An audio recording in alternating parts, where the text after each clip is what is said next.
What's up, guys? I'm at the house today and I've got a couple of my traps out to answer a question I see over and over again. What's the best trap for coyotes? I'm going to go over my two favorite traps and how I set them up for my line. Stay with me. My number one trap for coyotes, hands down, right here on the right. This is a No BS Lures K9 Extreme. It's a number 3 size trap, a very heavy duty trap made right here in America. A close second, right here on the left, this is the MB550. It's a number 2 size trap, also a very heavy duty trap made right here in America. Alright, I prefer the K9 Extreme over the MB only because it's a bigger trap. I always say, set the biggest trap you can legally set. Check your local laws and set the biggest trap you can set legally. Also, you want to buy the best quality trap you can afford. Cheap traps will catch fur, but they take a whole lot more maintenance to keep them running. Alright?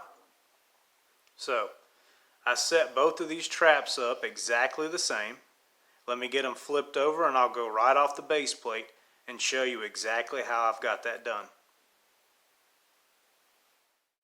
So, right off the trap, I've got a heavy duty swivel. And as you can see, inside that swivel is where I roll my trap tag. Now that's a pretty good trick. I've never had a coyote pull a trap tag off a trap. They just can't get to that swivel right under the trap. And down from that, I've got 6 inches of number 3 machine chain. From there, I've got another heavy duty swivel, which ties to a shock spring. Now that's the Pit 18. It's a 53-pound shock spring. They're designed for coyotes on short chains. That connects to another swivel,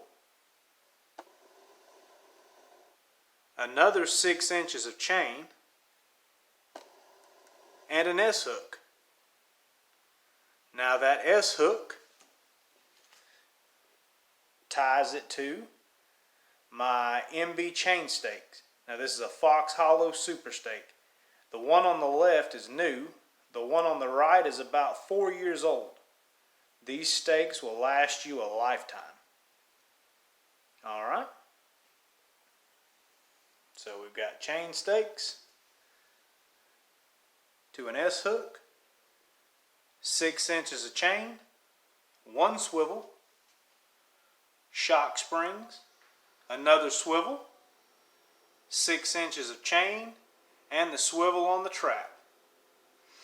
That is 6 swivel points and the shock springs. It makes it very difficult for an animal to hurt themselves in these traps. Now I do catch from time to time non-targets as well as domestic animals. I have caught a few dogs and house cats. I have never had an animal hurt by one of these traps. It's very seldom that you get a coyote with any kind of paw damage because these traps are both laminated jaw and, in the MB's case, a very wide cast jaw. The really thin jaws on super cheap traps will cut into the animal's paw sometimes. So spend a little extra money because you're going to get non-targets. I prefer to release non-targets undamaged. Alright? And that's my setup. I catch quite a few coyotes with it, and they're unharmed waiting on me when I get there. You can never have too many swivels. Thanks for watching, guys. We'll see you on the next one.